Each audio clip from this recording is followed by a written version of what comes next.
आज हम बनाएंगे पोटैटो नगेट्स। इसे बनाने के लिए सबसे पहले हमने आलू को उबाल के उसे घीस लिया है। ये लगभग 3 कप आलू है। उसके बाद हम लेंगे आधा कप चीज़, ये नॉर्मल प्रोसेस चीज़ है। और उसके बाद हम लेंगे 1 cup bread crumb, 1 tablespoon chilli flakes, 1 half tablespoon oregano, 1 tablespoon घिसा हुआ अदरक, चाट मसाला और सबसे लास्ट में हम डालेंगे नमक। अब हम इसे कंबाइन कर लेंगे। हमें इसे कंबाइन करते हुए एक डो बनाना है, जैसे कि हम आटे को मिक्स करते हुए बनाते हैं।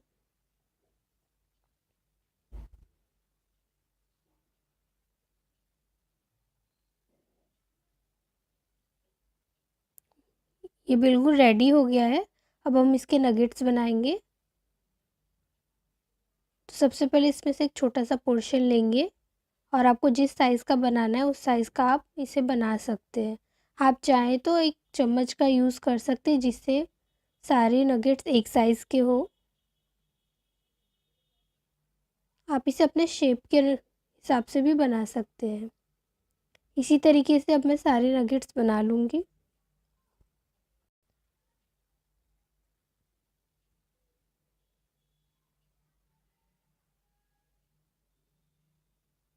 हमारे नगेट्स बनके रेडी हो गए हैं।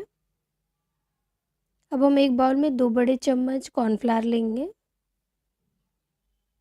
उसके बाद इसमें आधा कप पानी डालेंगे और इसे मिक्स करके एक स्लरी रेडी करेंगे। आप चाहे तो इसमें क्रश किया हुआ काली मिर्च भी डाल सकते हैं।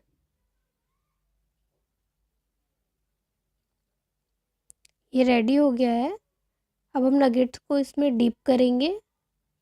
उसके बाद उसे हम ब्रेड क्रम्ब से कोट कर लेंगे। इसे प्रॉपरली कोट करें चारों तरफ से और अलग प्लेट में रख दें। इस तरीके से सभी को हम कोट कर लेंगे। ये हमारे नगेट्स रेडी हो गए। हम इसे 10 मिनट के लिए रेफ्रिजरेट करेंगे। 10 मिनट बाद तेल को हम गरम करेंगे।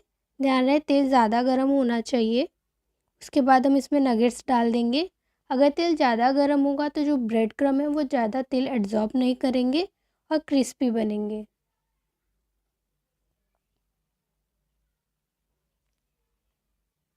आप देख सकते हैं ये गोल्डन हो गए हैं और क्रिस्पी लग रहे हैं। अब हम इसे निकाल लेंगे। अब हम इसी तरीके से सारे नगेट्स को फ्राई कर लेंगे।